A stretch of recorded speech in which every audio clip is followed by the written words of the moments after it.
Shalom to the melanated family on this Sabbath day. Remember, keep it holy. This is the elder out of New Orleans coming to you with another informative video.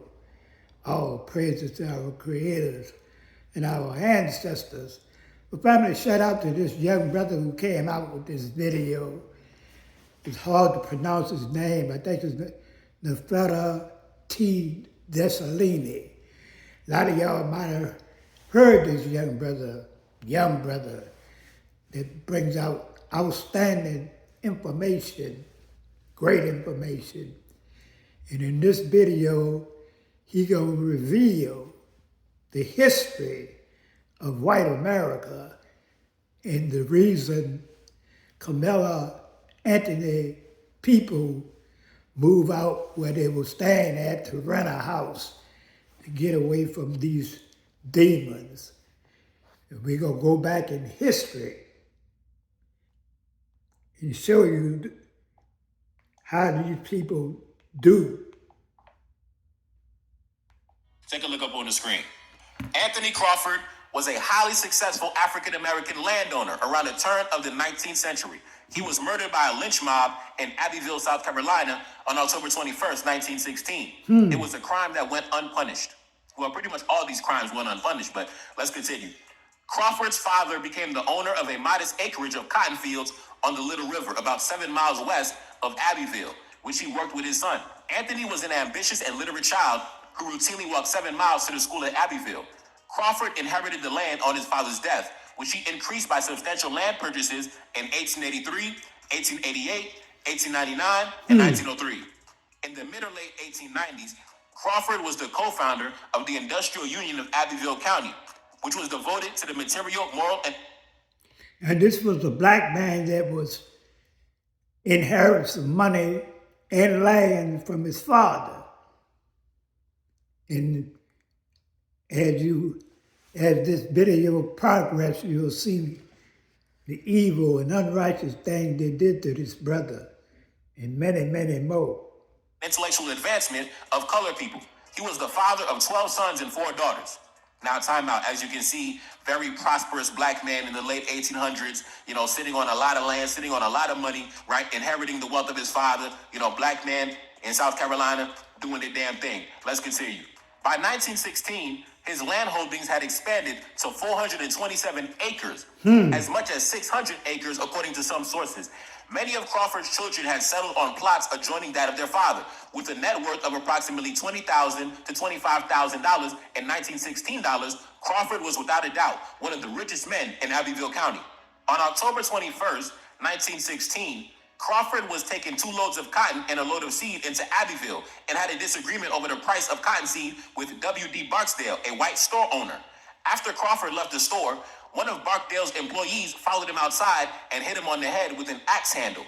Crawford called for help, which drew the attention of Sheriff Burks. The officer arrested Crawford as a mob of angry whites was already beginning to accumulate. Crawford was also known for his refusal to tolerate disrespect or defiance in any form. Once, when his church's preacher delivered a sermon decrying Crawford's meddling in church affairs, Crawford jumped out of his seat, struck the man, and fired him on the spot. This also extended to whites. Anthony Crawford said, "The day that a white man hits me is the day that I die." He was quoted as having said to his children. Considering that Crawford might die before the mob could get to him, and concerned that the sheriff might sprint him out of town at 3 p.m., about 200 white men besieged the jail, captured and disarmed Sheriff Burks, and abducted Anthony Crawford. Crawford was dragged down 3 flights of stairs amongst a cheering, bloodthirsty mob, where they proceeded to beat him with rocks, wagon boards, jump, and spit on him. The mob then dragged him through the black section of town with a rope around his neck as a warning. The mob then stole a lumber wagon from a black driver and used it to take Crawford to a fairground nearby. Crawford, likely dead at this point, was still hanging from a tree, and armed whites riddled his body with bullets, rendering it to a bloody pulp by the bloodthirsty white mob that resented his wealth. Time out. I gotta repeat that. The bloodthirsty white mob that resented his wealth. The paper's headline the next day read, "A Negro strung up and shot to pieces." After dark, the county coroner assembled a jury which he knowingly included 2 members of the lynch mob, one being his grandson, to the fairground to cut down Crawford's mutilated remains. Nance reported his findings as Crawford had died at the hands of parties unknown.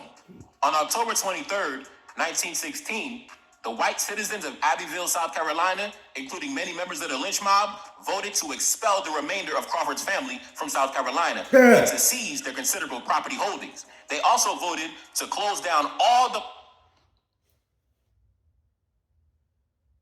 Ran his family out of South Carolina. Then they stole the land.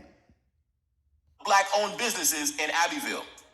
The Crawfords requested that they be given until November 15th, and this was granted. They were to leave by mid-November. They did indeed leave, leaving behind the family's generational assets. Now, time out.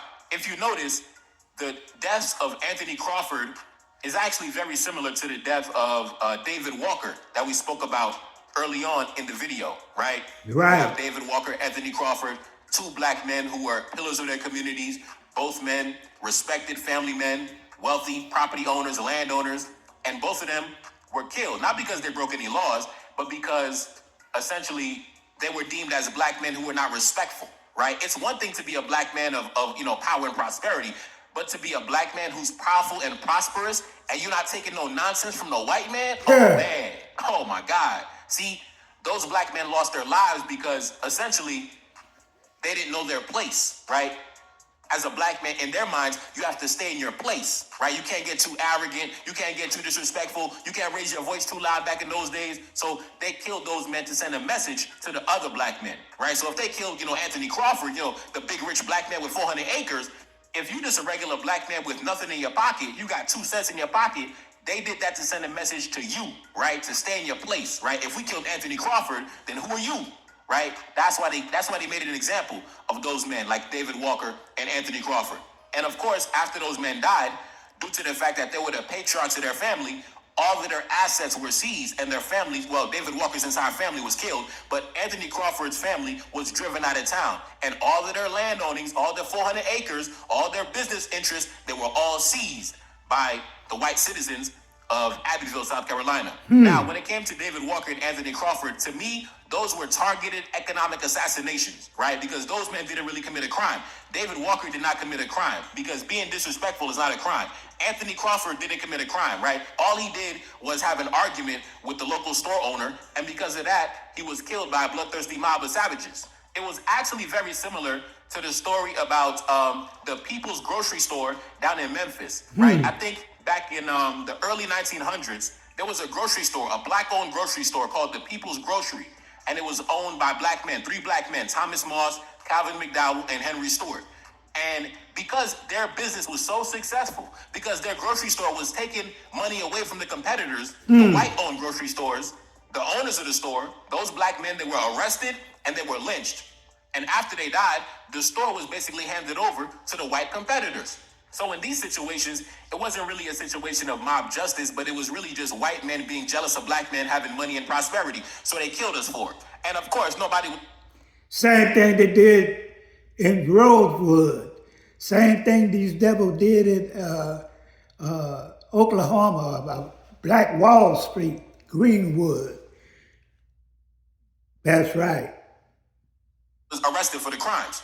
Now, in summary, so when I see individuals, especially those in the conservative media personalities, making a big deal at the fact that Carmelo Anthony's father is taking certain measures to ensure the family's safety by moving to a different location, that is because he is a black man with historical awareness. He is a black man who is intelligent. So he is well within his rights to do whatever is necessary to protect his family and his children, right? By whatever means. If he's going to rent out a space temporarily in a gated community to add some layers of security, he's well within his rights to do so, right? And like I said, he has not even touched the money from the donations. Even the owner of the crowdfunding site said that. Everything he's been doing, whether it's renting out the new space or getting private security, he's been doing it out of his own pocket. So I don't see the big deal of the family moving to a different location, right? Like I said, we live in a country where there's a history of this behavior, right? Sending death threats, not only sending death threats, but actually following through on those death threats. That's right. We live in a society where white men have sent out death threats to black families and actually acted upon those threats, right? burning houses to the ground, snatching people from the jail cells, assassinating fathers and the heads of the household, killing entire families, right? And of course, once you add the added layer of the fact that Carmelo's father is a successful black man, you already know the jealousy, envy, and resentment is already bubbling up inside. And we're not going to sugarcoat it, right? Many of the individuals you see walking around today, the ones that are making threats, the ones that are doxing a family, the ones that are on social media making all these inflammatory comments, they are the direct descendants of those same white mobs. That's the same bloodline, the same mindset, the same exact individuals, the direct descendants of those barbarians who carried out those bloodthirsty killings. These are their sons and grandsons. Right? So if you're mad at a black father for protecting his family, maybe you need to take a long look at the history of the country that you live in. Maybe you're the one ignorant of the history of this country. Now, anyways, man, it's a boy Nefakari, that's Salim back in the Billy S. Indeed. Cash App in the description. Very well said, my brother. I can't pronounce this brother's name, but he did an outstanding job showing black people, or telling black people, or informing black people, these are the same people that was lynching black people. If you go to this video, his video is 27 minutes long, and he got a bunch of more stories. I think his last name is Desalini. He got a name out the elder cannot pronounce. But a lot of y'all might know who he is. I'm gonna try to put the link put the video in my playlist. Y'all go check it out. That's right. And a lot of our people are ignorant. They're thinking these not the same people, but they're gonna find out. They're gonna find out. Because they're showing the true colors. They are not hiding their hate. They are not hiding their envy. They are not hiding their jealousy. They're not hiding their racism. So wake up, black man, black woman. And the man think leave these low IQ Sambos alone. That's going along with this evil and unrighteous agenda, trying to destroy this young brother, Carmelo Anthony, for defending himself. And that's what it was. Peace and blessing. Put up the likes and shares. Stay tuned for the next video live stream. And everybody have a blessed and wonderful Sabbath day. And I'm out.